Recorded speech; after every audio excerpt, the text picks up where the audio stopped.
जय हिंद। देखिए, बिहार एसएससी का हम लोग प्रैक्टिस सेट चालू करने वाले हैं। आप सेशन में बने रहिए और पूरा वीडियो को देखिए। ठीक है, स्टार्ट करते हैं। क्वेश्चंस नंबर 1, ये प्रीवियस ईयर क्वेश्चंस हैं और जितने भी प्रकाशन के बुक हैं सबके बुक को हम बारी बारी से सारा करा देंगे। ठीक है, क्वेश्चंस एंड आंसर्स। ठीक है, स्टार्ट करते हैं। पहला क्वेश्चन आपका ये रहा, केंद्रीय कह रहा है कि केंद्रीय जल विद्युत शोध केंद्र कहाँ स्थित है। केंद्रीय जल विद्युत शोध केंद्र कहाँ स्थित है, तो आप बताइए क्या होगा। ऑप्शन ए होगा, option B, option C, option D. यानी खड़गसालम होगा, जामनगर होगा, सेरूसैलम या श्रीसैलम में होगा। ठीक है, देखिए इसका आंसर हो जाएगा ऑप्शन नंबर ए, खड़गसाला। केंद्रीय जल विद्युत केंद्र कहाँ स्थित है, खड़गसाला में स्थित है। ठीक है, और बढ़ते हैं अगले प्रश्न की तरफ। देखिए, खड़गसाला का बात आता है तो यहाँ से कुछ मुख्य बिंदु बनते हैं। वो देगा कि एनडीए का मुख्यालय कहाँ है। एनडीए का फुल फॉर्म होता है नेशनल डिफेंस एकेडमी। एनडीए का मुख्यालय कहाँ है फ्रेंड्स, तो खड़गसाला में ही स्थित है। और यहाँ से क्वेश्चन बनता है कि देश का सबसे पुराना जल विद्युत परियोजना की शुरुआत दार्जिलिंग में हुई थी कब, 1897 ईस्वी में। और एक यहाँ से क्वेश्चन बनता है कि बताइए कि भारत की प्रथम जल विद्युत परियोजनाएँ शिवसमुद्रम जलप्रपात पर स्थित है जो कर्नाटक में स्थित है, वो कब बना था, तो 1902 ईस्वी में। कब बना था फ्रेंड्स, 1902 ईस्वी में। 1902 ईस्वी में बना था। ठीक है, अगले प्रश्न की तरफ बढ़ते हैं।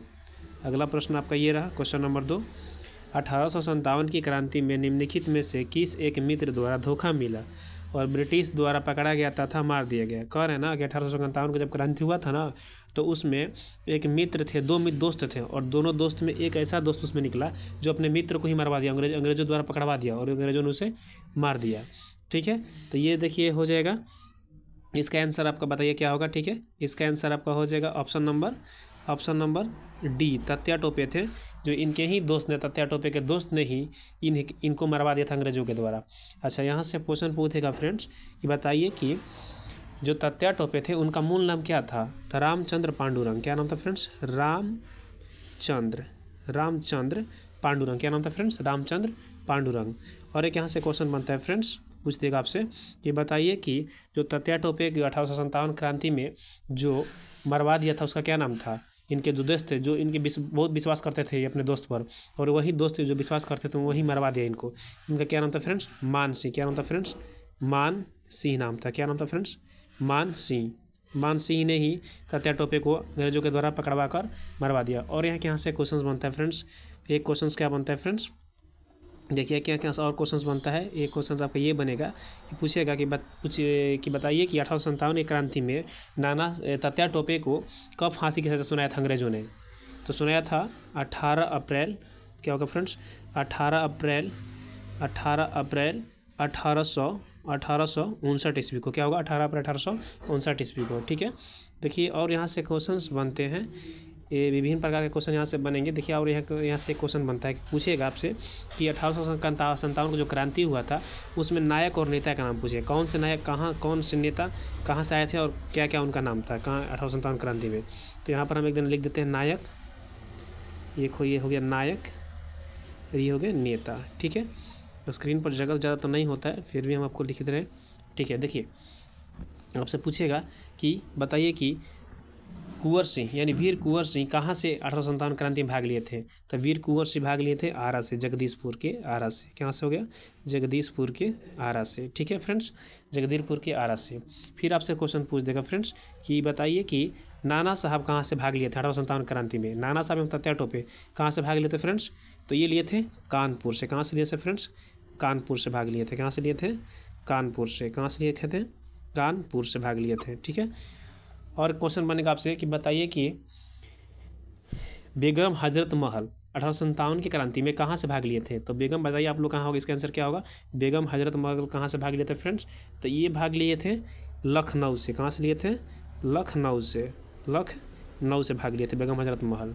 फिर आपसे क्वेश्चन पूछ देगा यहाँ पे, पूछ देगा कि बताइए कि देखिए जो इजी है उसको हम नहीं पूछ रहे, जैसे रानी लक्ष्मीबाई झांसी से हो जाएगा, जो टॉप है उसी को हम पूछ लेते हैं। ठीक है, तो पूछ लेगा आपसे कि बताइए कि रानी लक्ष्मीबाई 1857 की क्रांति में कहाँ से, तो झांसी से हो गया। फिर आपसे पूछ देगा कि देखिए ये छुपा रुस्तम क्वेश्चन है, आपको अगर बता सकते हो तो बताइए, अधिकतर लड़का नहीं बता पाता है। पूछ देगा कि 1857 की क्रांति में, पूछ देगा कि 1857 की क्रांति में मौलवी अहमदुल्ला कहाँ से भाग लिए थे, मौलवी अहमदुल्ला कहाँ से भाग लिए थे, तो इसका हो जाएगा फ्रेंड्स इसका आंसर हो जाएगा फैजाबाद। क्या हो जाएगा फ्रेंड्स? फैजाबाद। क्या हो जाएगा फ्रेंड्स? फैजाबाद से भाग लिए थे। ठीक है, बढ़ते हैं अगला प्रश्न की तरफ। अगला प्रश्न आपका और एक क्वेश्चन बनते हैं फ्रेंड्स कि खान बहादुर खान कहाँ से भाग लिए थे स्वतंत्रता क्रांति में? तब बरेली से। कहाँ से लिए थे फ्रेंड भाग? बरेली से। कहाँ से लिए थे? बरेली से लिए थे। कहाँ से लिए थे फ्रेंड्स? बरेली से भाग लिए थे। खान बहादुर खान बरेली से भाग लिए थे। ठीक है, अगला प्रश्न की तरफ बढ़ते हैं। अगला प्रश्न आपका ये रहा क्वेश्चन नंबर 3। देखिए क्वेश्चन नंबर 3 कहता है 1929 ईस्वी में किसकी अध्यक्षता में आयोजित हुए भारतीय राष्ट्रीय कांग्रेस के लाहौर अधिवेशन में ब्रिटिश शासन से पूर्व स्वतंत्रता का प्रस्ताव किया गया था? पूछ रहा है 1929 ईस्वी में किसकी अध्यक्षता में आयोजित हुए भारतीय राष्ट्रीय के कांग्रेस के लाहौर अधिवेशन में ब्रिटिश शासन से पूर्व स्वतंत्रता का प्रस्ताव किया गया? इसका क्या हो जाएगा फ्रेंड्स? इसका हो जाएगा ऑप्शन नंबर सी हो जाएगा जवाहरलाल नेहरू। क्या हो जाएगा? जवाहरलाल नेहरू हो जाएगा। देखिए जवाहरलाल नेहरू का बात आता है तो यहाँ से कुछ क्वेश्चंस बन जाते हैं। जवाहरलाल नेहरू से नहीं, लाहौर अधिवेशन से क्वेश्चन कुछ बन जाते हैं जो जानना बहुत अच्छी महत्वपूर्ण दृष्टि से अच्छा होता है। देखिए आपसे क्वेश्चन पूछ देगा कि बताइए कि 1928 ईस्वी में कलकत्ता अधिवेशन में किसने अध्यक्षता किया था? 1928 ईस्वी में कलकत्ता अधिवेशन में किसने अध्यक्षता किया था कांग्रेस का? तो ये हो जाएगा मोतीलाल नेहरू। क्या हो जाएगा फ्रेंड्स? मोतीलाल नेहरू इसमें हो जाएगा, मोतीलाल नेहरू। ठीक है, बढ़ते हैं अगले प्रश्न की तरफ। अगला प्रश्न को देखते हैं। देखिए और यहाँ से क्वेश्चन बनता है लाहौर अधिवेशन से। आप बताइए इसका आंसर क्या होगा? ठीक है, आप कॉमेंट कीजिएगा आंसर इसका क्या होगा, वो हम पूछ रहे हैं आपसे। ठीक है, बताइए कि लाहौर अधिवेशन, बताइए कि बनारस अधिवेशन की अध्यक्षता गोपाल कृष्ण गोखले ने कब किया था? काफ़ी इजी प्रश्न आपको लिखा दिया हम आपसे पूछे हैं हम। बताइए कि बनारस अधिवेशन की अध्यक्षता गोपाल कृष्ण गोखले ने कब किया था? ठीक है फ्रेंड्स, तो अगला प्रश्न की तरफ बढ़ते हैं। और एक यहाँ से क्वेश्चन बनता है फ्रेंड्स कि वह कौन से ऐसे व्यक्ति थे जो कांग्रेस के किसी भी अधिवेशन की अध्यक्षता नहीं किए थे? तो इसका आंसर हो जाएगा फ्रेंड्स बाल गंगाधर तिलक। क्या हो जाएगा फ्रेंड्स? बाल गंगाधर तिलक हो जाएगा, बाल गंगाधर तिलक हो जाएगा। ठीक है, तो बढ़ते हैं अगला प्रश्न की तरफ बढ़ते हैं फ्रेंड्स। देखिए और एक क्वेश्चन बनता है जो कि बहुत ही अच्छा क्वेश्चन है, इसको भी आप जान लीजिए तो अच्छा रहेगा। देखिए ये क्वेश्चन बनता है आपसे, पूछेगा कि सरदार वल्लभ भाई पटेल ने किस अधिवेशन में अध्यक्षता किया था? सरदार वल्लभ भाई पटेल ने कांग्रेस के किस अधिवेशन में अध्यक्षता किया था? तो इसका आंसर हो जाएगा फ्रेंड्स कराची के 1931 में कराची के अधिवेशन में, कराची की अधिवेशन में अध्यक्षता किया था। किसने? सरदार वल्लभ भाई पटेल ने। इन्होंने ही यहाँ पर मौलिक अधिकार और आर्थिक अधिकारों के प्रस्ताव को पारित भी किया था, सरदार वल्लभ भाई पटेल ने। ठीक है फ्रेंड्स, बढ़ते अगला क्वेश्चन की तरफ। अगला क्वेश्चन आपका ये रहा, राज्य के नीति निर्देशक तत्व का कौन सा सिद्धांत महात्मा गांधी के दर्शनों से जुड़ा है? तो जाहिर सी बात है महात्मा गांधी का मन लगता था गाँवों में, तो गाँव का बात आ गया तो यहाँ पर क्या होगा फ्रेंड्स? यहाँ पर आपका आंसर हो जाएगा ग्राम पंचायत। का हो जाएगा फ्रेंड्स? ग्राम पंचायत। का हो जाएगा? ग्राम पंचायत के हो जाएगा।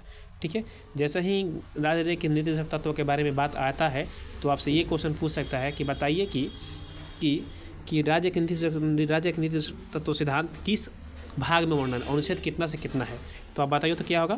तो इसका देखिए भाग हो जाएगा, इसका भाग हो जाएगा भाग 4 और अनुच्छेद हो जाएगा आपका, अनुच्छेद आपका हो जाएगा 36 से 51 हो जाएगा।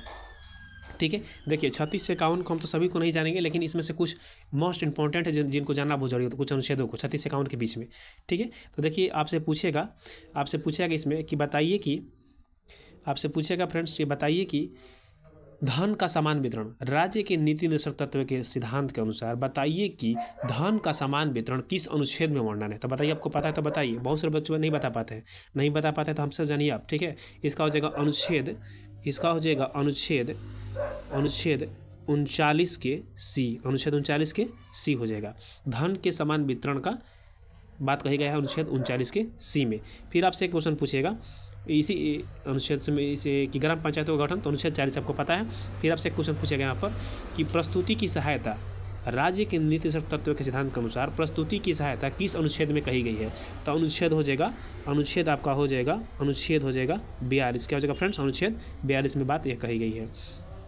ठीक है फ्रेंड्स, अब एक यहाँ पर आपके क्वेश्चन बनता है, काफ़ी अच्छा क्वेश्चन ये है, पूछ देगा कि राज्य के नीति निर्देशक तत्व के सिद्धांत के अनुसार बताइए कि कृषि एवं पशुपालन किस अनुच्छेद में वर्णित है?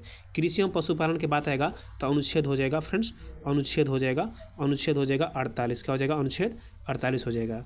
ठीक है, और एक क्वेश्चन यहाँ से बनता है, पूछ देगा कि बताइए कि स्मारकों स्थानों और वस्तुओं का संरक्षण, स्मारकों स्थानों और वस्तुओं का संरक्षण हमें करना चाहिए ये हमारी जिम्मेदारी है किस अनुच्छेद राज्य के नीति तत्व सिद्धांत के अनुसार किस अनुच्छेद में वर्णन इसका किया गया है। तो इसका हो जाएगा अनुच्छेद, इसका हो जाएगा अनुच्छेद 49। क्या हो जाएगा? अनुच्छेद 49 हो जाएगा। अनुच्छेद 49 में यह बात कहा गया है। ठीक है, देखिए और यहाँ से क्वेश्चन बनता है फ्रेंड्स, क्या बनता है? पूछ देगा, बताइए कि कार्यपालिका को न्यायपालिका से अलग किस अनुच्छेद में बात कही गई है कि कार्यपालिका को न्यायपालिका से अलग करना चाहिए। तो अनुच्छेद हो जाएगा ये, अनुच्छेद ये हो जाएगा, अनुच्छेद आपका हो जाएगा, अनुच्छेद हो जाएगा 50। क्या हो जाएगा? अनुच्छेद 50 में यह बात कहेगी कार्यपालिका को न्यायपालिका से अलग रहना चाहिए। अगर कार्यपालिका न्यायपालिका से अलग नहीं रहेगा तो पता चलेगा जिसके हाथ में कार्य उसके हाथ में न्याय आ जाएगा, तो सब वही अपने मन मर्जी कर रहे हैं, इसीलिए कार्यपालिका को न्यायपालिका से कहेगी। ये बात हमारे संविधान में कहा गया है। ठीक है फ्रेंड्स, राज्य के नीति तत्व सिद्धांत में कहा गया है। ठीक है, तो बढ़ते हैं आप अगला प्रश्न की तरफ। अगला प्रश्न आपका ये रहा, क्वेश्चन नंबर 5। क्वेश्चन नंबर 5 कहता है हड़प्पा सभ्यता संबंधित है। सभी प्रश्नों को नहीं देखेंगे, जो मोस्ट इंपॉर्टेंट उसी के बारे में देखेंगे, बट देखेंगे जरूर। ठीक है, हड़प्पा सभ्यता संबंधित है, हड़प्पा सभ्यता संबंधित है। जहाँ ये बात आएगा तो इसका आंसर हो जाएगा फ्रेंड्स ऑप्शन नंबर ए, कांस्य युगनी से संबंधित है। क्या हो गया? कांस्य युगनी से संबंधित है। ठीक है, देखिए कांस्य युगनी से संबंधित है, तो यहाँ से कुछ क्वेश्चन बनेगा जो जाना जरूरी। पूछेगा हड़प्पा सभ्यता की खोज, पूछेगा दयाराम साहनी ने कब किया था, तो आप भली भांति जानते हैं 1921 ईस्वी में किए थे इनका खोज दयाराम साहनी ने हड़प्पा सभ्यता की। फिर यहाँ से क्वेश्चन बनता है फ्रेंड्स, क्या बनता है? पूछेगा कि कार्बन C14 का निर्धारण पद्धति के अनुसार हड़प्पा सभ्यता का काल अनुक्रम क्या था। तो इसका आंसर हो जाएगा फ्रेंड्स, इसका आंसर हो जाएगा 2350 ईसा पूर्व से 1750 ईसा पूर्व, 1750 ईसा पूर्व में यह बात कहा गया था। ठीक है, तो अब अगला प्रश्न की तरफ बढ़ते हैं। ठीक है, अगला प्रश्न आपका ये रहा, भारत तथा चीन के बीच सीमा बनने वाली रेखा है, भारत तथा चीन के बीच सीमा बनने वाली रेखा कौन सा है? तो जल्दी से इसका आंसर आप दे दीजिए, क्या होगा इसका आंसर? भारत तथा चीन के बीच सीमा बनने वाली रेखा कौन सी है फ्रेंड्स? ऑप्शन नंबर बी, मैक-मोहन रेखा। जैसे ही रेखा की बात आता है तो कुछ हम लोग रेखा को जानेंगे जो जानना बहुत अति आवश्यक है और हर एग्जाम में पूछा जाता है इससे क्वेश्चन। तो आइए एक बार इन पर नज़र डाल देते हैं, क्या क्या कौन से कहाँ से जुड़ा है। ठीक है, आपसे पूछेगा और हम आपसे पूछ रहे हैं, आप बताइएगा, नहीं बताइएगा तो हम साइड से बता देंगे। ठीक है, देखिए पूछेगा कि भारत पाकिस्तान के बीच कौन सा रेखा है, तो भारत पाकिस्तान के बीच पूछेगा फ्रेंड्स तो हो जाएगा रेड क्लिफ। क्या हो जाएगा फ्रेंड्स? रेड क्लिफ हो जाएगा। फिर आपसे पूछेगा कि भारत और चीन के बीच कौन सी रेखा है, तो भारत चीन के बीच मैक-मोहन रेखा आपको बता दिए। ठीक है, फिर आपसे पूछेगा डुरंड रेखा किन के बीच है फ्रेंड्स? तब पाकिस्तान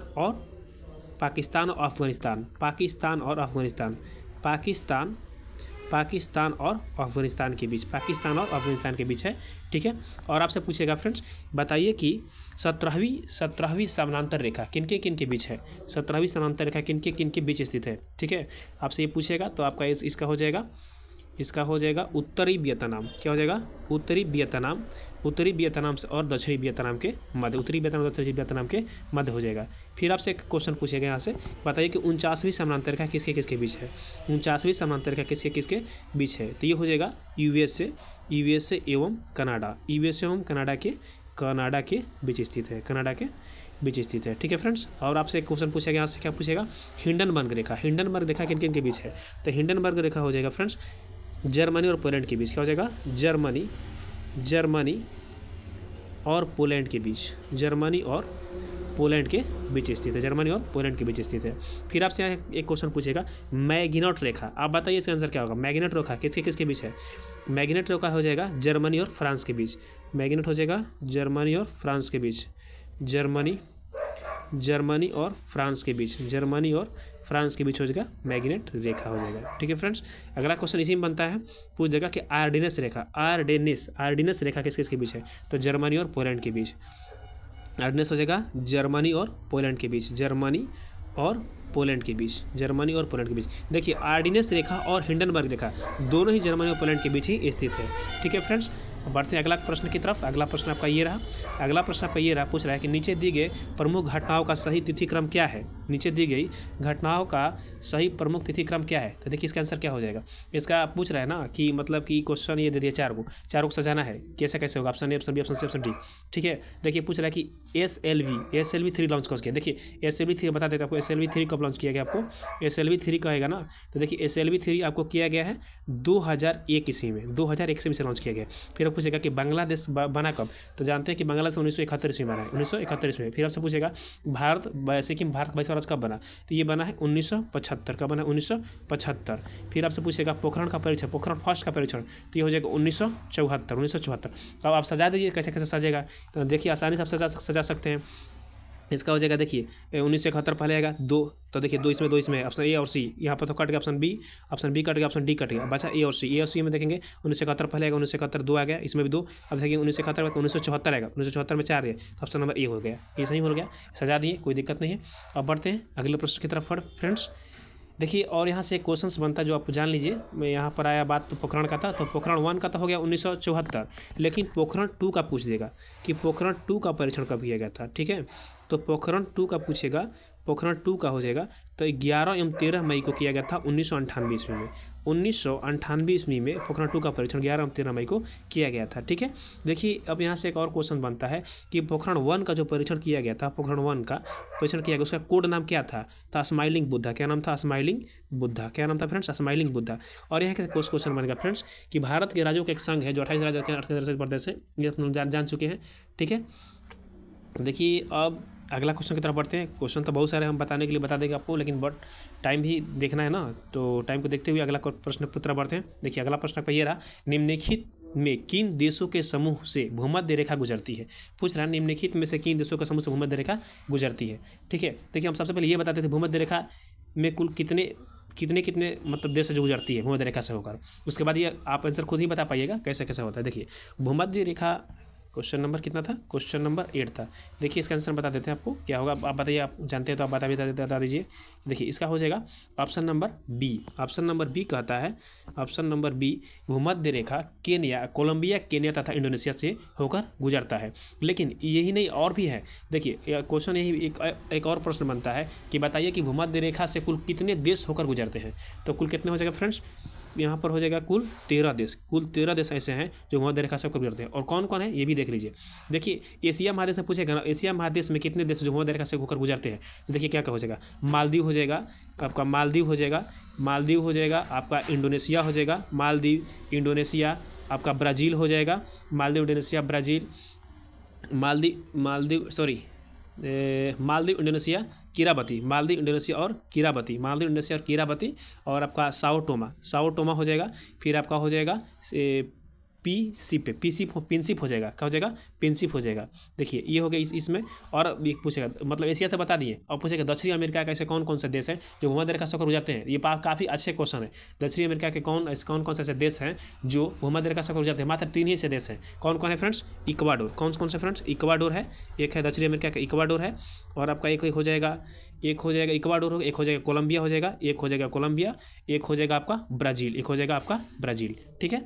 और ये देखिए और पूछेगा कुल 13 है ना, तो अभी तक 13 पूरे नहीं हुए। अब देखिए अब पूछेगा कि अफ्रीका महादेश से कैसे कौन से देश है जो भूमध्य रेखा से होकर गुजरते हैं। तो देखिए ये अफ्रीका से कौन हो जाएगा, ये अफ्रीका से आपका हो जाएगा, अफ्रीका से हो गया आपका युगांडा, क्या हो जाएगा, युगांडा हो जाएगा आपका, अफ्रीका से युगांडा हो जाएगा।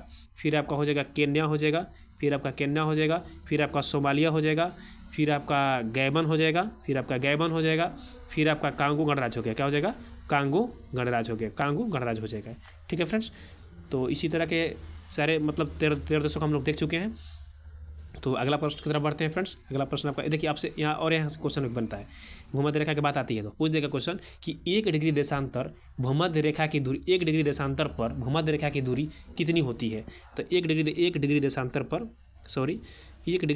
पर इसको कट कर देते हैं, ठीक है। 1 डिग्री देशांतर, क्वेश्चन नंबर कितना था फ्रेंड्स, क्वेश्चन नंबर आपका यही था 8, ठीक है। पूछ देगा कि 1 डिग्री देशांतर पर भूमध्य रेखा की दूरी कितनी होती है। तो देखिए 1 डिग्री देशांतर भूमध्य रेखा की होती है दूरी लगभग 111 किलोमीटर। कितना होती है, लगभग 111 किलोमीटर दूरी होती है। फिर यहाँ से एक प्रश्न बनता है फ्रेंड्स कि भूमध्य रेखा विषुवत रेखा पर किस तिथि को दिन और रात बराबर होते हैं। तो भूमध्य रेखा विषुवत रेखा पर 21 मार्च और 23 सितंबर को दोनों डेट में भूमध्य रेखा पर और विषुवत रेखा पर तिथि दिन और रात बराबर होते हैं, ठीक है फ्रेंड्स। अगले प्रश्न की तरफ बढ़ते हैं। अगला प्रश्न आपका ये रहा चीनी यात्री ह्वेनसांग ने भारत का भ्रमण किया। चीनी यात्री ह्वेनसांग ने भारत का भ्रमण किया मतलब किसके शासनकाल में किया था? अशोक शासनकाल में किया था कि चंद्रगुप्त मौर्य शासनकाल में किया था? और ऑप्शन रहा आपका इधर एक ऑप्शन सी रहा, ऑप्शन बी देख लो, ऑप्शन सी रहा हर्षवर्धन शासनकाल में किया था कि चंद्रगुप्त द्वितीय शासनकाल में किया था? अब जल्दी हमें बताइए इसका आंसर क्या होगा। देखिए इसका आंसर हो जाएगा ऑप्शन नंबर सी, हर्षवर्धन शासनकाल में ये किया था।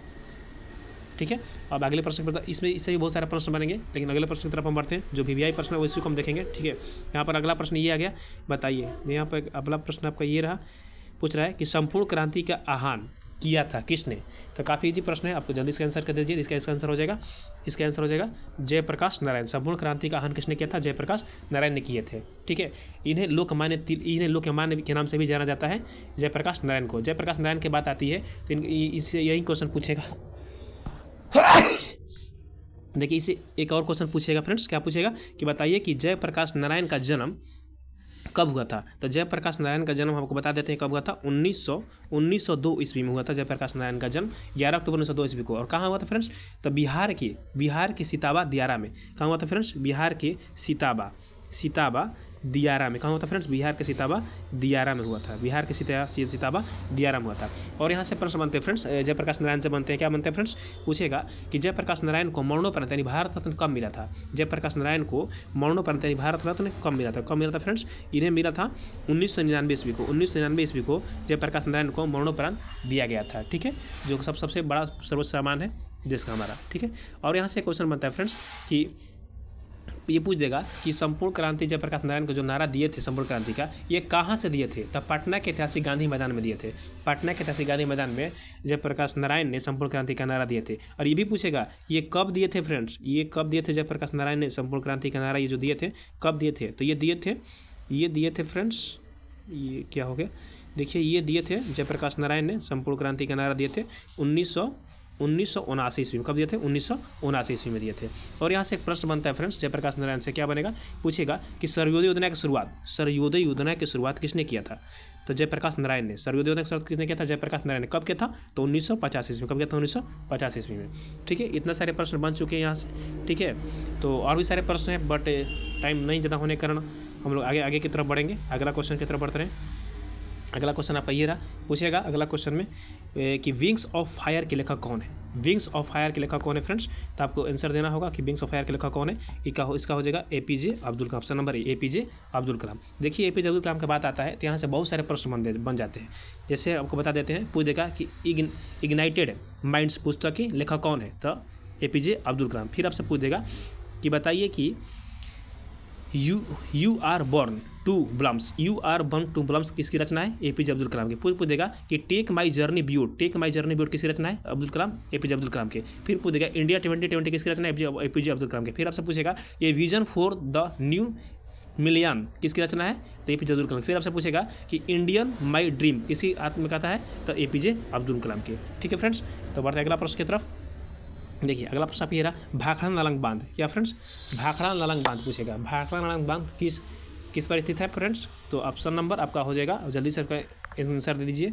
ऑप्शन नंबर हो जाएगा B, सतलज नदी पर। भाखड़ा नालंग बांध सतलज नदी पर। ठीक है फ्रेंड्स, अगला प्रश्न की तरफ बढ़ते हैं। कल्हड़ द्वारा रचित राज तरंगिणी वर्णन है, मतलब किस पर? गीता के संग्रह पर, कश्मीर के इतिहास पर, ये चंद्रगुप्त के शासन के बारे में, ये इनमें से कोई नहीं। इसका आंसर हो जाएगा फ्रेंड्स, इसका आंसर हो जाएगा कश्मीर के इतिहास पर। ऑप्शन नंबर B, कश्मीर के इतिहास पर हो जाएगा। ठीक है, देखिए अगला क्वेश्चन की तरफ देखते हैं। सभी क्वेश्चन को जहाँ बताने लायक को हम वहाँ पर बताते चलेंगे। ठीक है, अगला प्रश्न की तरफ देखते हैं। अगला प्रश्न आपका ये रहा, पूछेगा राजा राम मोहन राय संस्थापक थे किस चीज़ की? राजा राम मोहन राय संस्थापक थे किस चीज़ का? आर्य समाज के कि रामकृष्ण मिशन के थे कि ब्रह्म समाज के थे कि प्रार्थना समाज के थे? तो देखिए इसका आंसर हो जाएगा आपका ऑप्शन नंबर B, ब्रह्म समाज संस्थापक कौन थे? राजा राम मोहन राय। यहाँ से राजा राम राव से और क्वेश्चन बनते हैं क्या फ्रेंड्स? VVI क्वेश्चन बनते हैं। यहाँ से कौन कौन से क्वेश्चन बनते हैं? पूछेगा आत्मीय सभा और वेदांत कॉलेज की स्थापना किसने किया था? राजा राम मोहन राय ने किया था। आत्मीय सभा तथा वेदांत कॉलेज की स्थापना किसने किया था? तो राजा राम मोहन राय ने ही किए थे। ठीक है, और यहाँ से क्वेश्चन बनता है फ्रेंड्स, क्या बन देगा? आपसे पूछ देगा कि बताइए कि आर्य समाज की स्थापना किसने किया था? तो स्वामी दयानंद सरस्वती। आर्य समाज की स्थापना किसने किया था? आर्य समाज के तो स्वामी दयानंद सरस्वती ने किए थे। ठीक है, और एक आपसे यहाँ से प्रश्न पूछेगा क्या पूछेगा कि प्रार्थना सभा संस्थापक आत्माराम पांडुरंग। फिर आपसे पूछेगा रामकृष्ण मिशन के स्वामी विवेकानंद। आपको याद इधर, इसके लिए छोड़ देते हैं इसे। हाँ, एक क्वेश्चन बनेगा, आप बताइए इसका आंसर। वेद समाज के संस्थापक कौन थे? जल्दी से बताइए इसका आंसर क्या होगा। वेद समाज खोजेगा केशव चंद्र सेन थे वेद समाज के संस्थापक। ठीक है फ्रेंड्स, अगला प्रश्न की तरफ बढ़ते हैं हम। अगला प्रश्न ये रहा, मैगिनॉट रेखा किन दो देशों के मध्य स्थित है? मैगिनॉट रेखा, इसके बारे में पीछे हम पढ़ा चुके हैं आपको, ठीक है, फिर भी एक बार बता देते इसको। मैगिनॉट रेखा किन दो देशों के मध्य में स्थित है? ठीक है, देखिए इसका आंसर हो जाएगा आपका ऑप्शन नंबर, मैगिनॉट पूछ रहे हैं ना, तो ऑप्शन नंबर क्या हो जाएगा friends? Option number C. France और जर्मनी के बीच है मैगिनॉट रेखा, ऑप्शन नंबर सी। ठीक है फ्रेंड्स, अगला प्रश्न की तरफ बढ़ते हैं। अगला प्रश्न आपका ये रहा, सतलज नदी का उद्गम कहाँ है? भारत में है, पाकिस्तान में है, चीन में है, इनमें से कोई नहीं। तो आपका आंसर हो जाएगा ऑप्शन नंबर बी, चीन में। चीन के तिब्बत से ही सतलज नदियाँ निकलती है। ठीक है फ्रेंड्स, अब देखिए अगला प्रश्न की तरफ बढ़ते हैं। अगला प्रश्न आपका ये रहा, भारतीय संविधान सभा ने भारतीय राष्ट्रीय ध्वज की रूपरेखा अंगीकार किया था कब? तो इसका आंसर हो जाएगा फ्रेंड्स, जल्दी से बताइए। इसका आंसर हो जाएगा डी, ऑप्शन नंबर डी, 22 जुलाई 1947 को अंगीकार किया गया था। ठीक है फ्रेंड्स, देखिए इससे बहुत सारे प्रश्न बनते हैं, बट आपको काफ़ी इजी प्रश्न है तो इसे हम बता नहीं रहे। ठीक है, अगला बढ़ते हैं। इसमें लंबाई, ध्वज, चौड़ाई की सब पूछेगा, 3:2 में था। ठीक है, तो अगला प्रश्न की तरफ बढ़ते हैं। जो मस्ट फैक्ट रहेगा उसी को हम बताएंगे। देखिए यहाँ पर आएगा, भारतीय राष्ट्रीय गान पहली बार गाया गया था, कब गाया गया था? तो ये भी काफ़ी इजी क्वेश्चन, 1911 ईस्वी में कलकत्ता के अधिवेशन में गाया गया था भारतीय राष्ट्रीय गान को। ठीक है, ये काफ़ी इजी प्रश्न था। आगे की तरफ बढ़ते हैं। ठीक है, अगला प्रश्न आपका ये रहा, भारत में श्वेत क्रांति के जनक माने जाते हैं कौन? भारत में श्वेत क्रांति के जनक माने जाते हैं कौन? ठीक है, तो इसका आंसर हो जाएगा फ्रेंड्स ऑप्शन नंबर भारत में श्वेत कहेगा तो डॉक्टर वी जी कुरियन हो जाएगा। ठीक है, डॉक्टर वी जी कुरियन का बात आता है तो यहाँ से कुछ प्रश्न बनता है। ये इन्हें मिल्क मैन ऑफ इंडिया भी कहा जाता है, ठीक है, इन्हें मिल्क मैन ऑफ इंडिया भी कहा जाता है। और यहाँ से एक प्रश्न बनता है, पूछ देगा कि डॉक्टर वी कुरियन श्वेत क्रांति के जनक जिन्हें कहा जाता है, इनकी मृत्यु कब हुआ था? तो काफ़ी बढ़िया क्वेश्चन, ये भी याद रखना जरूरी है। 2012 ईस्वी में। क्या होगा फ्रेंड्स? 2012 ईस्वी में। ठीक है फ्रेंड्स, अगले क्वेश्चन की तरफ बढ़ते हैं। अगला क्वेश्चन आपका ये रहा, क्वेश्चन नंबर 20। क्वेश्चन नंबर 20 कह रहा है कि भारत का राष्ट्रीय फल क्या है? देखिए भारत का राष्ट्रीय फल काफ़ी पसंदीदा फल है, हर किसी का पसंदीदा फल होता है ये, और ज़्यादा मात्रा में होता है, सभी जगहों पर लगभग हो ही जाता है ये। तो ये इसका आंसर हो जाएगा ऑप्शन नंबर डी, आम। क्या हो जाएगा? आम। ठीक है फ्रेंड्स, देखिए यहाँ पर राष्ट्रीय फल की बात आता है तो कुछ राष्ट्रीय चीज़ें हैं जिनका वैज्ञानिक नाम काफ़ी याद रखना जरूरी होता है। तो आपको तो कुछ याद है कि वैज्ञानिक नाम आप भूल जाते हैं, तो इसको हम एक बार रिवाइज करवा देते हैं। ठीक है, देखिए आपसे पूछ देगा कि भारत का राष्ट्रीय मिठाई तो जलेबी पता है, लेकिन भारत का राष्ट्रीय फूल पूछेगा क्या होगा? तो कमल। तो कमल का वैज्ञानिक नाम पूछेगा, क्या होगा फ्रेंड्स? कमल का वैज्ञानिक नाम होता है नीलिबियम न्यूसिफेरा। क्या होगा? नीलिबियम न्यूसिफेरा। क्या होगा फ्रेंड्स? नीलिबियम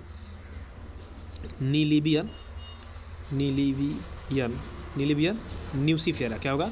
न्यूसिफेरा। ठीक है, अगला प्रश्न आगे से पूछेगा कि बरगद जो है वृक्ष, जो भारत का राष्ट्रीय वृक्ष है, इसका वैज्ञानिक नाम क्या है? बरगद का जो है, इसका पूछेगा फाइकस बेंगलोसिस होगा। फिर पूछेगा राष्ट्रीय पक्षी बाघ का, तो बाघ पैंथरा टाइगर्स होता है। एक प्रश्न आपसे हम पूछ रहे हैं राष्ट्रीय संबंधित, आप बताइए इसका क्या होगा आंसर। पूछेगा भारत का राष्ट्रीय विरासत पशु कौन सी है और उसका वैज्ञानिक नाम क्या है? ठीक है, देखिए इसका आंसर हो जाएगा हाथी। भारत का राष्ट्रीय विरासत पशु कौन सी है फ्रेंड्स? तो इसका आंसर हो जाएगा हाथी। क्या हो जाएगा? हाथी हो जाएगा। और इसका वैज्ञानिक नाम पूछेगा तो क्या हो जाएगा फ्रेंड्स? इसका वैज्ञानिक नाम होता है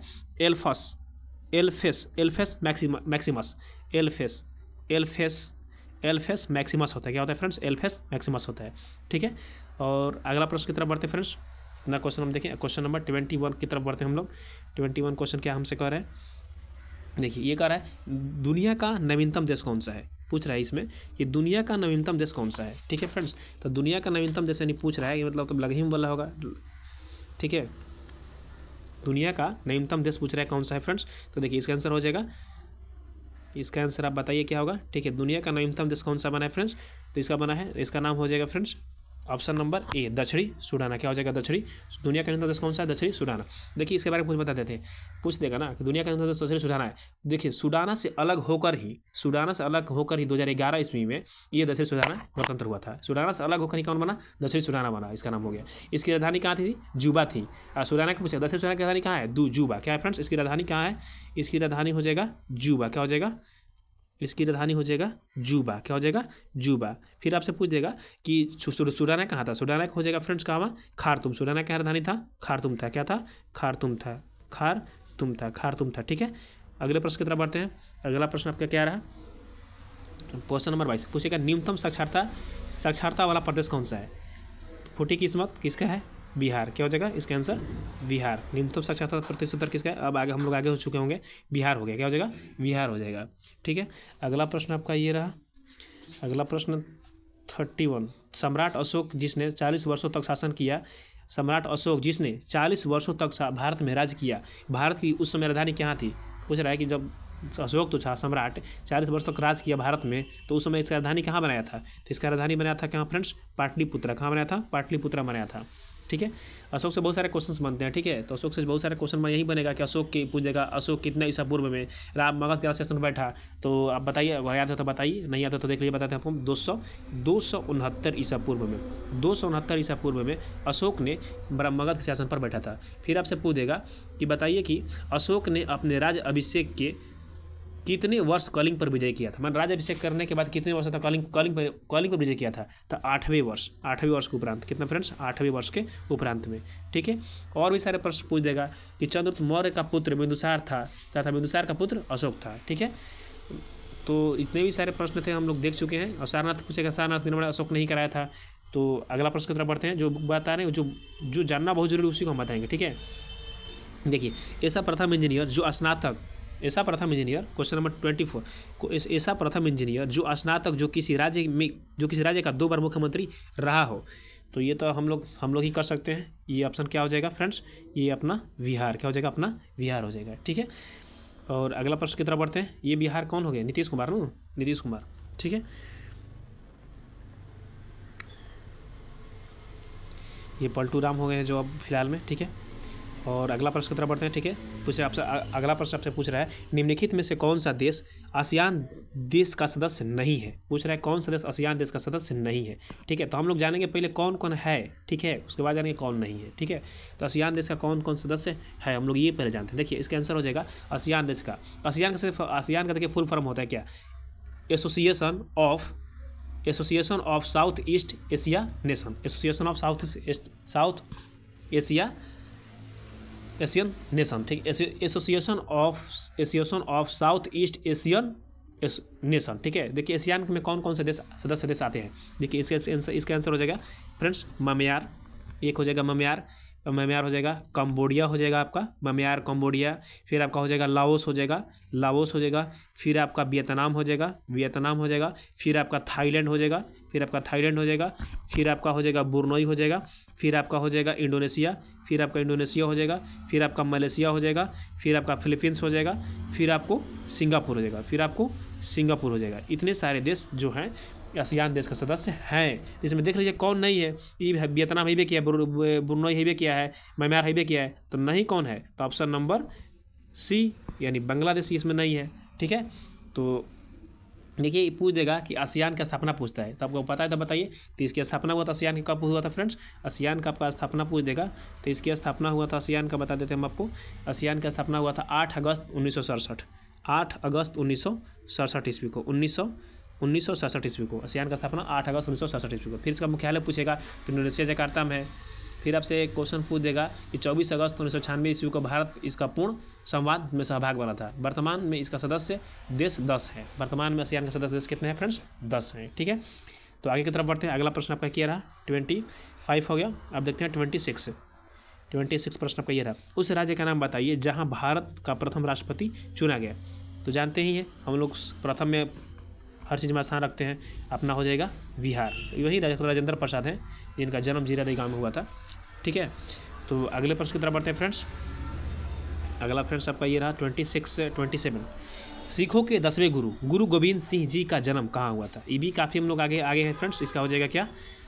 पटना बिहार में ही। सिखों के 10वें गुरु गुरु गोविंद सिंह का जन्म हुआ था, ये अंतिम गुरु थे सिखों के, इनका जन्म हुआ था पटना में। ठीक है, देखो सिखों के 10वें गुरु हम बता सकते हैं, बट टाइम ज़्यादा नहीं होने के कारण आप लोगों के पास हम अगले वीडियो में हो सकता है तो वीडियो का फुल डिस्कशन लेकर आएंगे। फिलहाल इसका क्वेश्चन आंसर देखते हैं आगे की तरफ। ठीक है, देखिए आप बताइएगा कि हम 150 में कितना अटैम्प्ट किए हैं, मतलब जीएस में कितना अटैम्प्ट किए हैं 75 क्वेश्चन में। ठीक है, तो अगला प्रश्न ये रहा, अगला प्रश्न आपका ये रहा, पूछेगा 1946 ईस्वी में गठित अंतरिम सरकार में डॉक्टर राजेंद्र प्रसाद किस विभाग के मंत्री थे। 1946 ईस्वी में गठित अंतरिम सरकार में डॉक्टर राजेंद्र प्रसाद किस विभाग के मंत्री थे। तो ऑप्शन आप बताइए, रक्षा मंत्री होंगे, विदेश मंत्री थे, खाद्य कृषि मंत्री थे, उपयुक्त में से सभी थे। तो इसका आंसर हो जाएगा ऑप्शन नंबर सी, खाद्य एवं कृषि मंत्री थे, खाद्य एवं कृषि मंत्री थे। क्वेश्चन नंबर हो गया खाद्य एवं कृषि मंत्री थे। क्वेश्चन नंबर 28 हो गया फ्रेंड्स। अब क्वेश्चन नंबर देखते हैं 29 की तरफ बढ़ते हैं। ठीक है, 29 आपका ये रहा। देखिए क्वेश्चन नंबर ये रहा कि वैश्विक तापमान के बढ़ने की समस्या से निपटने के लिए अपने लोगों पर कार्बन लगाए जाने का प्रस्ताव करने वाला विश्व का पहला देश निम्नलिखित में से कौन सा है। विश्व का पहला देश निम्नलिखित में से कौन सा है। तो क्वेश्चन नंबर 29 का आपका आंसर बताइए क्या होगा फ्रेंड्स। तो क्वेश्चन नंबर 29 का आपका आंसर हो जाएगा फ्रेंड्स, 29 का ऑप्शन नंबर हो जाएगा ऑप्शन नंबर डी, न्यूजीलैंड का हो जाएगा फ्रेंड्स, न्यूजीलैंड हो जाएगा। बढ़ते हैं अगले प्रश्न की तरफ। अगला प्रश्न आपका ये रहा क्वेश्चन नंबर 30। क्वेश्चन नंबर 30 कहता है, कह रहे हैं क्वेश्चन नंबर 30, निम्नलिखित में से किस क्षेत्र में वर्ष 2005 में इंदिरा गांधी परमाणु अनुसंधान केंद्र ने उल्लेखनीय उन्नति की, किस क्षेत्र में की। तो ऑप्शन नंबर क्या होगा, ए बी सी, बताइए। ऑप्शन नंबर होगा इसका ए, क्या होगा, फास्ट ब्रीडर टेस्ट रिएक्टर के यूरेनियम प्लूटोनियम मिश्रित कार्बाइड ईंधन का पूर्ण साधारणीकरण किए थे इंदिरा गांधी 2005 ईस्वी में। ठीक है फ्रेंड्स, बढ़ते हैं अगला प्रश्न की तरफ। अगला प्रश्न आपका ये रहा, 30 हो गया आपका, 31 इधर आ जाएगा। तो हम बढ़ते हैं स्क्रॉल करते हुए, देखिए आपका हो गया 31। ठीक है, क्वेश्चन नंबर 31। ठीक है, देखिए ये रहा, पूछेगा क्वेश्चन नंबर 31 कह रहा है, इच्छा मृत्यु को कानूनी रूप देने वाला, इच्छा मृत्यु को कानूनी रूप देने वाला देश का निम्नलिखित में से पहला, तो पहला देश कौन सा, इच्छा मृत्यु कानूनी रूप देने वाला देश का निम्नलिखित में से कौन सा देश पहला स्थान है। ठीक है, कौन सा देश पहला स्थान रखता है। ठीक है, तो इसका आप आंसर जल्दी से बताइए आप क्या होगा। ये भी काफ़ी पढ़ा हुआ क्वेश्चन है, आप लोग बता सकते हैं। तो बताइए क्या इसका आंसर क्या हो जाएगा फ्रेंड्स। इसका आंसर हो जाएगा ऑप्शन नंबर सी, नीदरलैंड का हो जाएगा।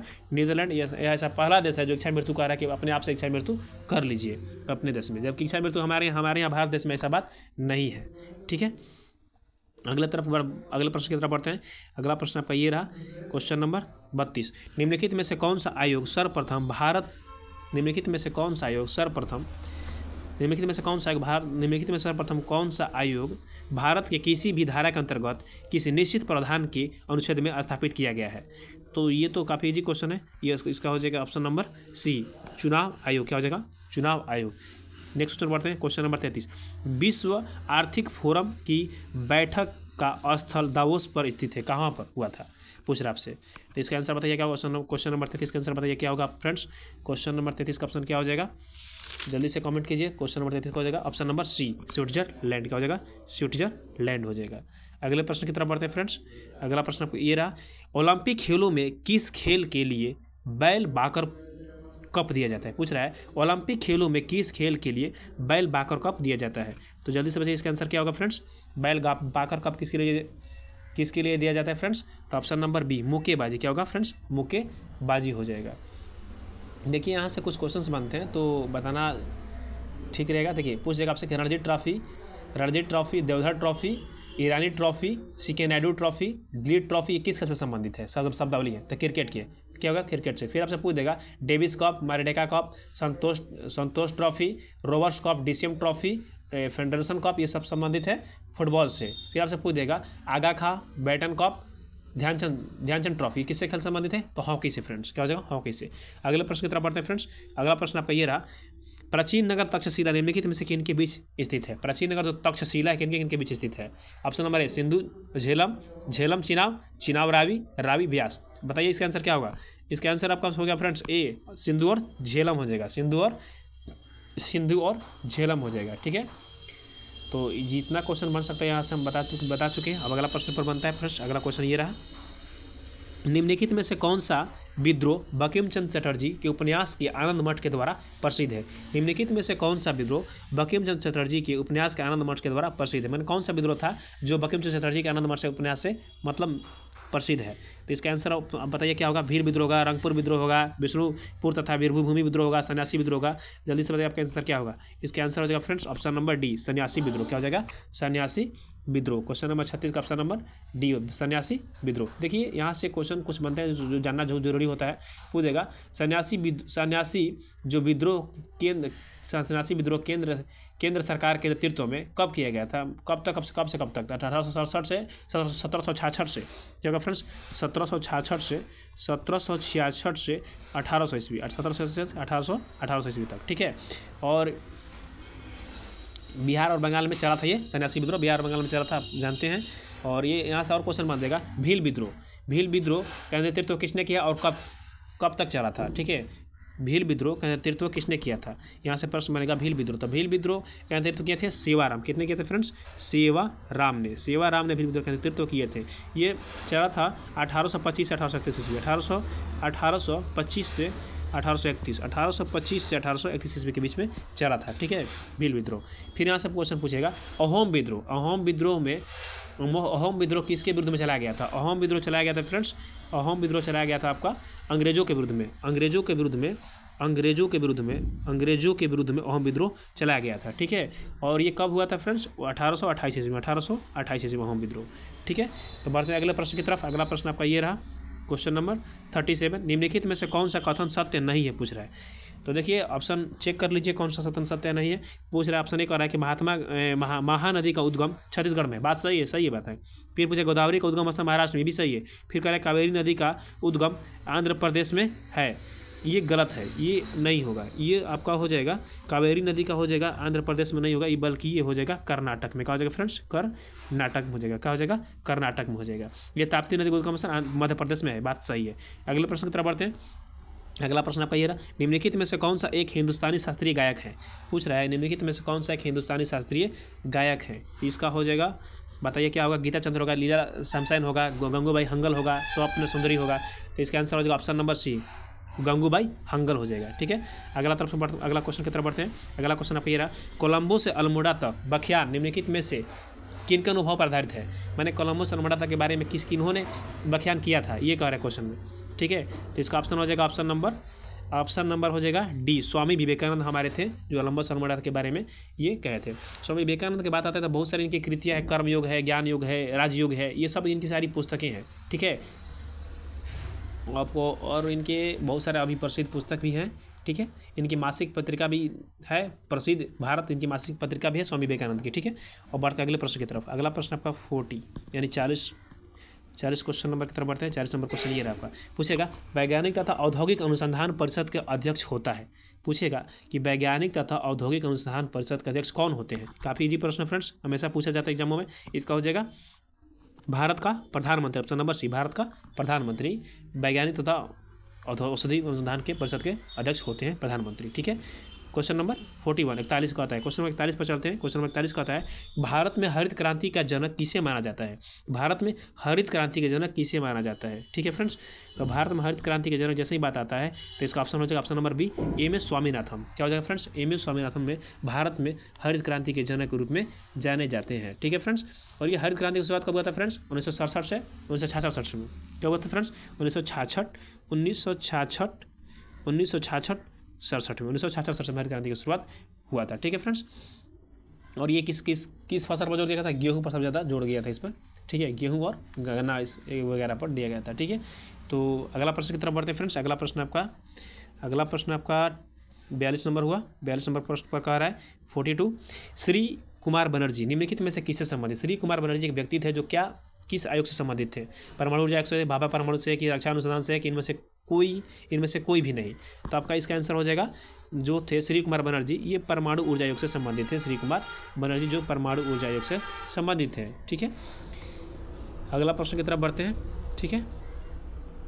अगला प्रश्न आपका 43 क्या कर रहा है, राष्ट्रीय स्मार्ट गवर्नमेंट संस्थान कहाँ स्थित है। पूछेगा राष्ट्रीय स्मार्ट गवर्नमेंट संस्थान कहाँ स्थित है। तो भली बात है, इसका आंसर जानते हैं आप लोग, बता सकते हैं, बताइए क्या होगा। ऑप्शन नंबर ए, हैदराबाद में ही स्थित है, ठीक है। देखिए यहाँ पर कुछ संस्थान का नाम आ जाता है तो वहाँ पर हम कुछ जान लेते हैं। पूछेगा आपसे कि राष्ट्रीय भू भौतिक संस्थान कहाँ स्थित है, तो हैदराबाद में ही। राष्ट्रीय भू भौतिक संस्थान कहाँ स्थित, अनुसंधान संस्थान कहाँ स्थित है, तो हैदराबाद में ही स्थित है। फिर आपसे पूछ देगा कि डीएनए फिंगरप्रिंट, तो ये भी क्या हो जाएगा फ्रेंड्स, डीएनए फिंगरप्रिंट्स का भी हैदराबाद में ही स्थित हो जाएगा, डीएनए फिंगरप्रिंट हैदराबाद में ही स्थित हो जाएगा। फिर आपसे पूछ देगा प्रश्न कि बताइए कि Tata institute of fundamental research कहाँ स्थित है। तो ये आपका हो जाएगा हमारा मुंबई में, क्या हो जाएगा फ्रेंड्स, मुंबई में, क्या हो जाएगा, मुंबई में फ्रेंड्स, ठीक है। और यहाँ से प्रश्न बनते हैं फ्रेंड्स का भारतीय मौसम वेधशाला, तो पूरे आपको पता है। फिर पूछे केंद्रीय चमड़ा चेन्नई, आपको पता ही है, ठीक है। और भी सारे हैं तो फिर सबको नहीं देखेंगे, आगे की तरफ बढ़ते हैं प्रश्न की तरफ। अगला प्रश्न आपका ये रहा 44, वह भारतीय टेनिस खिलाड़ी जो फिल्म निर्माण हेतु बॉलीवुड से जुड़ा हुआ है, मतलब वो टेनिस खिलाड़ी भी है और फिल्म निर्माण में भी वो जुड़ा हुआ है, तो उसका नाम क्या है। तो उसका नाम क्या हो जाएगा फ्रेंड्स, उसका नाम क्या है फ्रेंड्स, इसका नाम हो जाएगा फ्रेंड्स, ऑप्शन नंबर हो जाएगा, ऑप्शन नंबर आपका ए हो जाएगा, लिएंडर पेस। लिएंडर पेस इसका नाम है, जो फिल्म निर्माण भी करते हैं और खिलाड़ी भी हैं, ठीक है। इन्हें और एक नाम दिया गया है लिएंडर पेस को, क्या नाम दिया गया फ्रेंड्स, इन्हें इंडियन एक्सप्रेस के नाम से भी जाना जाता है। लिएंडर पेस को इंडियन एक्सप्रेस, क्या कहते हैं friends, Indian express, Indian express के नाम से भी इन्हें जाना जाता है, लिएंडर पेस को, ठीक है फ्रेंड्स। अगला प्रश्न की तरफ बढ़ते हैं। अगला प्रश्न आपका ये रहा, लौ निम्नलिखित में से किस खेल से संबंधित है। लौ निम्नलिखित में से किस खेल से संबंधित है, जल्दी से इसका आंसर दे। इसका आंसर क्या हो जाएगा फ्रेंड्स, लौ के बाद कहता है, तो लौ निम्नलिखित में से किस खेल से संबंधित है फ्रेंड्स, तो हो जाएगा आपका ऑप्शन नंबर ए, टेनिस खेल से संबंधित है। लौ टेनिस खेल से संबंधित है, ठीक है। देखिए यहाँ पर कुछ और भी फैक्ट्स बनते हैं जो आपको बताना बहुत ज़रूरी होता है, जो हम बता देते हैं। देखिए पूछ देगा कुछ क्रिकेट का शब्दावली जो हम आपसे पूछ रहे हैं, बताइएगा क्या क्या होगा। देखिए आपसे पूछ देगा थर्ड मैन जो शब्द है ये किस खेल से संबंधित है, क्या होगा फ्रेंड्स, बताइए अब तो क्या होगा। तो थर्ड मैन जो शब्द है क्रिकेट से, क्या है, क्रिकेट से संबंधित है। फिर आपसे पूछ देगा कि बताइए कि चूका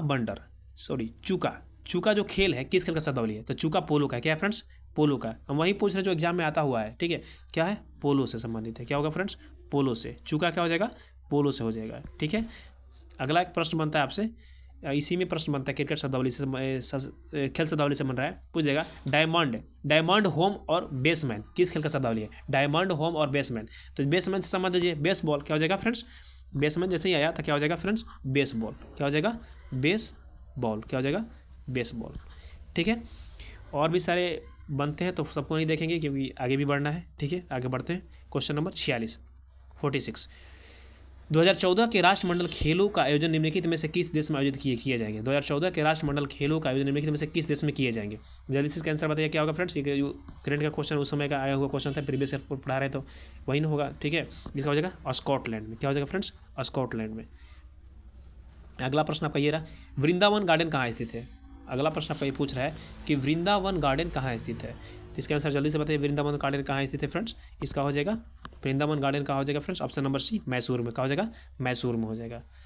देखिए यहाँ से कुछ क्वेश्चंस बनते हैं कि कौन कौन सी चीज़ कहाँ है। सूर्य मंदिर पूछेगा आपका कोणार्क में है, नवग्रह महल पूछेगा उड़ीसा में है आपका, मिगू झील पूछेगा हिमाचल प्रदेश में है आपका, ब्यास कुंड पूछेगा आपका हिमाचल प्रदेश में है, वृंदावन पूछेगा मथुरा में है, वृंदावन गार्डन का आएगा तो मैसूर, वृंदावन मथुरा में, धर्मशाला पूछेगा हिमाचल प्रदेश, श्रीरंगपट्टनम मैसूर। तो ये उतना इंपॉर्टेंट नहीं है बट आपको याद है, तो आगे तरफ बढ़ते हैं। अगला आपका क्वेश्चन नंबर ये रहा, उस राज्य का नाम बताइए जहाँ से अधिकतम संख्या में केंद्रीय रेलवे मंत्री बने। तो जाहिर सी बात है इस समय हम लोग आगे हैं ना, बिहार, क्या हो जाएगा, बिहार।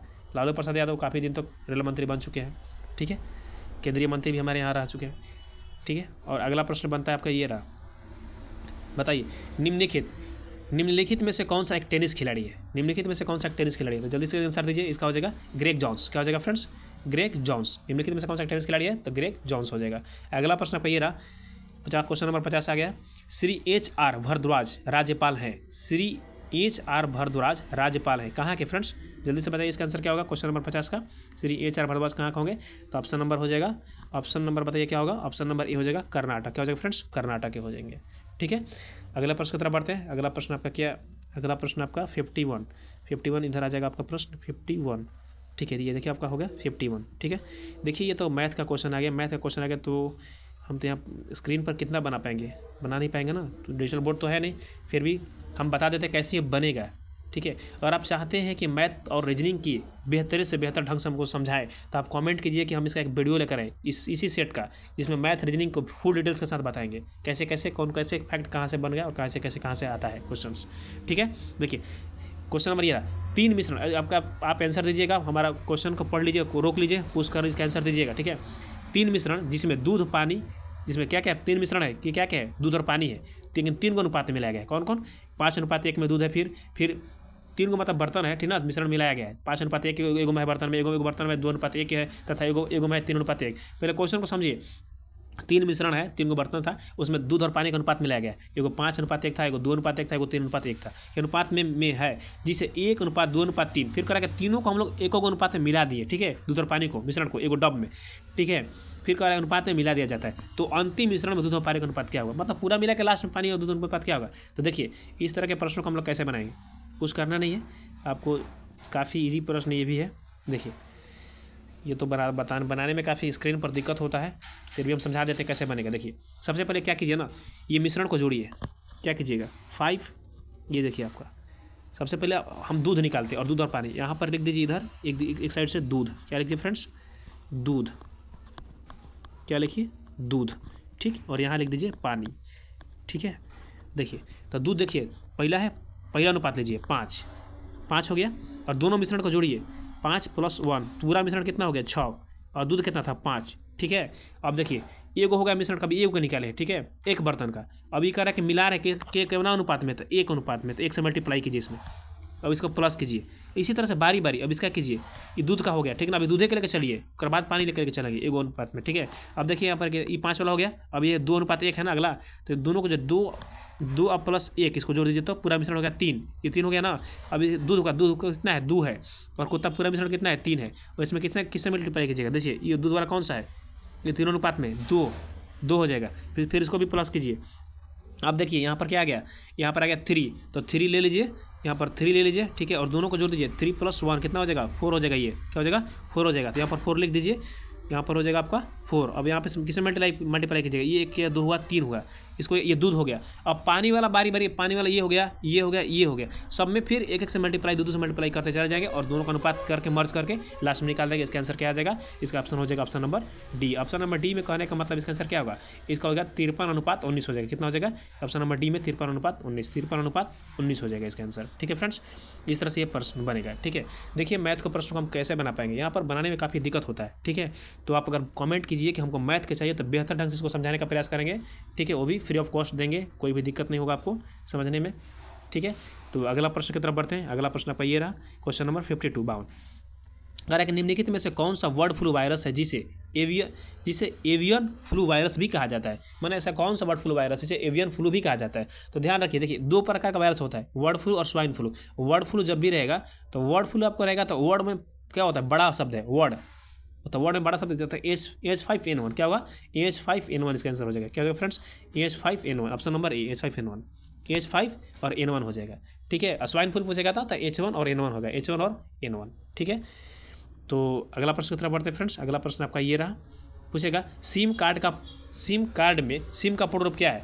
काफ़ी इजी क्वेश्चन, सिम आप लोग चलाते हैं, इसका याद होना चाहिए, खाली चलाने से नहीं हो जाएगा, आपको याद भी होना चाहिए। सिम का देखिए फुल फॉर्म क्या होता है, subscriber identification module, option number B.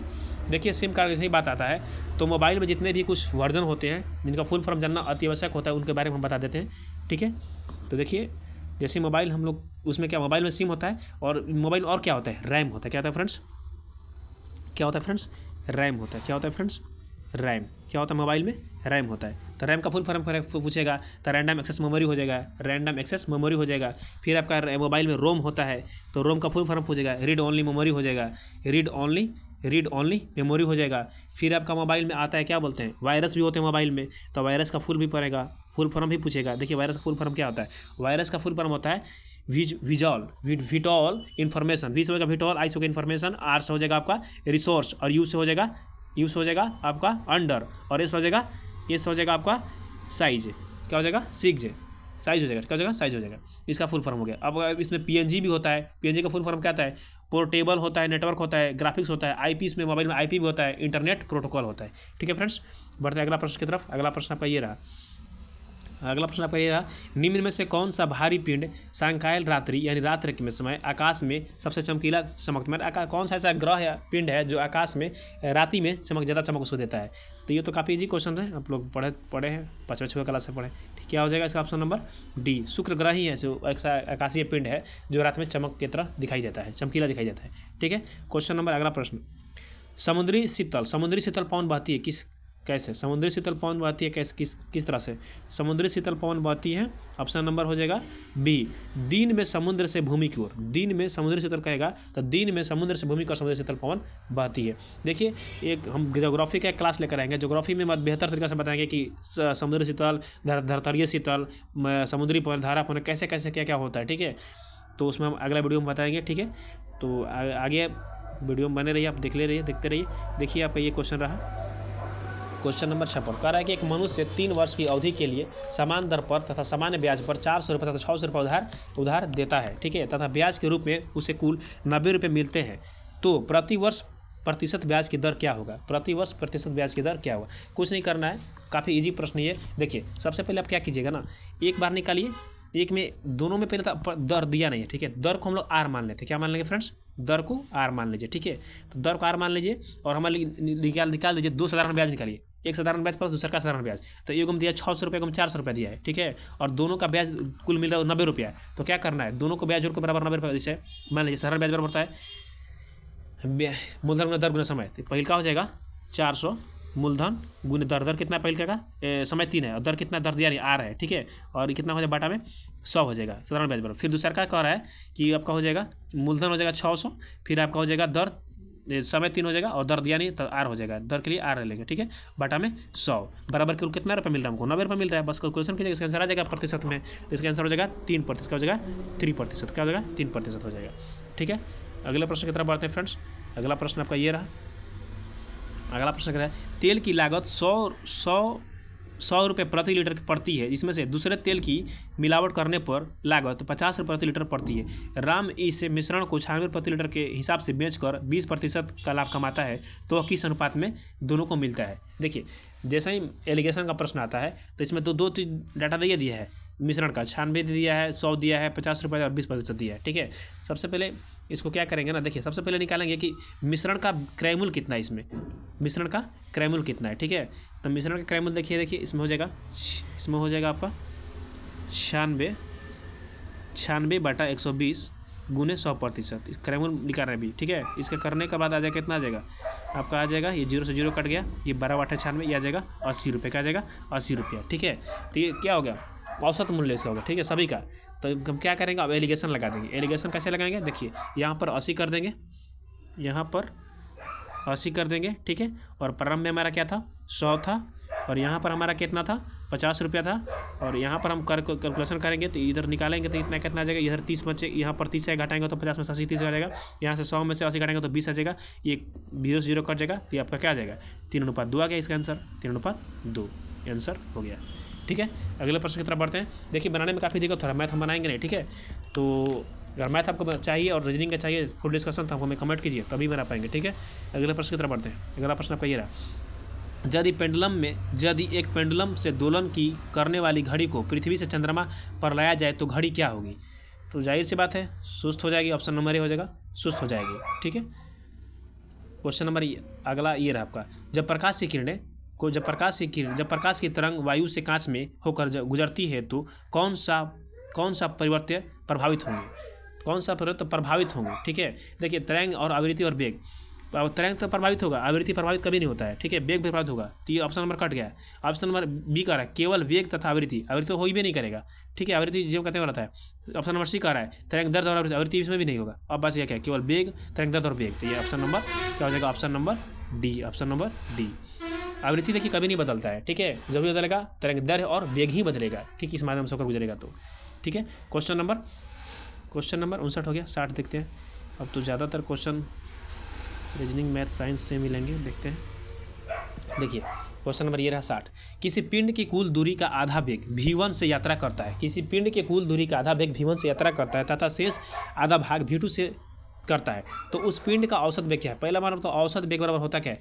औसत वेग बराबर हम लोग जानते हैं, भली बात ये सूत्र होता है। औसत वेग बराबर हम पहले भी बताए तो नहीं है कि आपको बता देते हैं। देखिए, औसत वेग बराबर होता है कुल दूरी बटा में लिया गया कुल समय, कुल दूरी बटा में लिया गया कुल समय। तो कुल दूरी के बारे में लिया गया कुल समय, इसको कैलकुलेशन कीजिएगा। तो कुल दूरी आपको मान लीजिए, कोई दूरी तो आपको दिया नहीं, तो x मान लेते हैं। तो कुल दूरी दो दूरी तय कर रहा है, तो कितना हो जाएगा? 2x हो जाएगा। कितना हो जाएगा फ्रेंड्स? 2x हो जाएगा। तो 2x हो जाएगा, और बाटा में कितना हो जाएगा? x हो जाएगा बाटा में यहाँ पर V1 हो जाएगा, फिर x हो जाएगा, फिर बाटा में V2 हो जाएगा। इसको कैलकुलेशन कीजिएगा तो आपका आ जाएगा 2v1v2 बाटा में v1 प्लस v2 बाटा में v1 प्लस v2। तो ये कहाँ पर है आप लोग देख सकते हैं, तो ऑप्शन नंबर डी में है, ऑप्शन नंबर डी में है। बढ़ते अगला प्रश्न की तरफ फ्रेंड्स। अगला प्रश्न आपका 61। अगला प्रश्न 61 का आता है एक्स किरणों का उपयोग क्रिस्टल संरचना के अध्ययन के लिए किया जाता है क्योंकि एक्स किरणों का उपयोग क्रिस्टल संरचना के लिए किया जाता है क्योंकि। इसका आंसर क्या होगा? क्योंकि। ऑप्शन नंबर क्या होगा? क्योंकि। देखिए ऑप्शन नंबर का आंसर हो जाएगा बी, क्योंकि एक्स किरणें का तरंग दैर्ध्य क्रिस्टल के अंतर परमाणु के बीच की दूरी की कोटि को समान होता है। क्या हो जाएगा? समान होता है। ऑप्शन नंबर बी हो जाएगा। अगला प्रश्न को देखते हैं कि मनुष्य के नेत्र के रेटिना का प्रतिबिंब बनता है, कौन सा बनता है? तो ये तो काफ़ी इजी क्वेश्चन है। वास्तविक तथा उल्टा कहाँ पे दिया है? ऑप्शन नंबर वास्तविक तथा उल्टा ऑप्शन नंबर डी में दिया है, वास्तविक तथा उल्टा। ठीक है, अगला प्रश्न पर चलते हैं। सीमेंट के ग्राइंडिंग के प्रक्रम के अंतर्गत क्लिंक चूर्ण जिप्सम। क्वेश्चन नंबर कहाँ चला गया जी? क्वेश्चन नंबर कितना था? 60 के पास आसपास था। हाँ देखिए यहाँ पता। क्वेश्चन नंबर 63 कह रहा है कि सीमेंट की ग्राइंडिंग के प्रक्रम के अंतर्गत क्लिंक चूर्ण के में जिप्सम मिलाने का उद्देश्य क्या है? तो ये क्या करेगा? सेटिंग की दर को मंदित करेगा। यही तो काम इसका होता है, सेटिंग की दर को मंदित करना है। ऑप्शन नंबर डी, सेटिंग की दर को मंदित करना। ठीक है, क्वेश्चन नंबर अगला बढ़ते हैं। Question number 62। क्वेश्चन नंबर 60, 61, 62 ये हो गया, 63 हो गया। क्वेश्चन नंबर 64 प्राकृतिक गैस मुख्य अवयव है। ये भी काफ़ी इजी क्वेश्चन, इसको जल्दी बनाइए। प्राकृतिक गैस मुख्य अवयव क्या होगा फ्रेंड्स? प्राकृतिक गैस मुख्य अवयव क्या होगा? मेथेन होता है। ठीक है, अगले प्रश्न की तरफ बढ़ते हैं। अगला प्रश्न आपका ये रहा, इसको सॉल्व कीजिएगा। ये भी काफ़ी आसान क्वेश्चन है, इसको भी सॉल्व कीजिएगा। अब देखिए हमको लगता है कि अब जीएस के प्रश्न नहीं है। आप बताइए कि आप 60 प्रश्नों में से कितने प्रश्न प्रकार के ये बताइए। प्रकाश संश्लेषण का अंतिम उत्पाद क्या है? प्रकाश संश्लेषण का अंतिम उत्पाद क्या? जल्दी से इसका आंसर बताइए फ्रेंड्स। प्रकाश संश्लेषण का अंतिम उत्पाद क्या होता है? ठीक है, देखिए प्रकाश संश्लेषण का अंतिम उत्पाद होता है, ऑप्शन नंबर आपका हो जाएगा कार्बोहाइड्रेट। ऑप्शन नंबर ए क्या हो जाएगा? कार्बोहाइड्रेट। क्या हो जाएगा फ्रेंड्स? कार्बोहाइड्रेट। ठीक है फ्रेंड्स, तो आप बताइए कि आप 75 क्वेश्चन में से कितने क्वेश्चन किए हैं अटेम्प्ट। ठीक है, तो मिलते हैं नेक्स्ट वीडियो में। Keep watching, keep learning good है। अगर आपको सभी क्वेश्चन का डिटेल्स में सोल्यूशन चाहिए तो आप बताइए हमें। ठीक है, अगले वीडियो में लेकर आएंगे, बेहतर तरीके से समझाने का प्रयास करेंगे। ठीक है, keep watching, keep learning good है। जय